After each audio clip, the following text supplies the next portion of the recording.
Olha, está acontecendo uma mudança silenciosa, mas gigantesca, na forma como as empresas no Brasil se apresentam para o mundo. O jeito como a gente mede o valor de uma companhia está prestes a mudar para sempre. A gente está saindo de uma era focada só no dinheiro para entrar numa nova fase que coloca a sustentabilidade bem no centro da estratégia. Para a gente entender bem essa transformação, nosso papo vai seguir 5 passos. Primeiro, vamos lembrar como as coisas sempre foram, sabe? O retrato financeiro tradicional. Depois, a gente vai ver o que essa foto não mostra. Aí vamos mergulhar nas novas regras do jogo aqui no Brasil, entender o debate sobre como colocar isso em prática e, por fim, vamos ver como tudo isso está redesenhando o próprio conceito de valor de uma empresa. Então, para a gente ter uma ideia real do tamanho dessa mudança, vale a pena dar um passo atrás e olhar para o básico, para a base de como as empresas foram avaliadas por décadas, a boa e velha contabilidade financeira.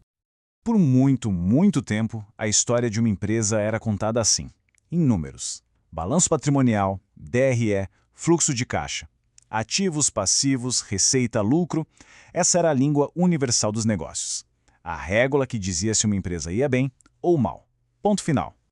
E o Brasil, olha, não brinca em serviço com isso. A gente tem um sistema super robusto que é guiado pelo CPC, o Comitê de Pronunciamentos Contábeis. Pensa neles como os guardiões das regras do jogo contábil no país. Eles criaram uma estrutura muito sólida, super alinhada com o resto do mundo, que é o padrão para qualquer análise de desempenho. Só que essa estrutura, por mais certinha que seja, tem um ponto cego. E um ponto cego bem grande. Ela simplesmente não consegue capturar um monte de fatores que são cruciais para o valor de uma empresa no longo prazo. Pensa um pouco. Como é que a gente coloca em reais, no papel, o risco de uma seca para uma indústria de bebidas?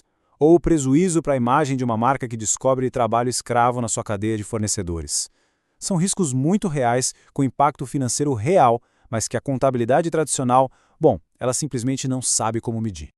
E essa preocupação, sabe, deixou de ser papo de ativista. O próprio Fórum Econômico Mundial, que reúne os maiores líderes da economia global, está dizendo com todas as letras: a crise do clima não é só uma questão ambiental, é um risco direto para a economia. O jogo virou completamente. E é justamente para tapar esse buraco, para trazer essa informação que faltava, que o Brasil está se mexendo. E o mais importante, não está fazendo isso sozinho. Essa iniciativa é parte de um movimento global. E aí entra em cena o grande protagonista dessa história toda, o CBPS. Para facilitar, pensa nele como o CPC da sustentabilidade. É esse comitê que foi criado especificamente para desenvolver os padrões que as empresas brasileiras vão ter que seguir para reportar tudo o que for relacionado à sustentabilidade. O que eles definirem vai virar regra. Agora, a coisa mais interessante aqui é essa convergência. O Brasil não está tentando inventar a roda. Muito pelo contrário. As normas que o CBPC está criando são um espelho direto das normas globais do ISSB, que é o órgão internacional. O objetivo é claro: falar a mesma língua. Assim, o investidor lá de Tóquio vai poder comparar uma empresa brasileira com uma alemã, usando a mesma régua.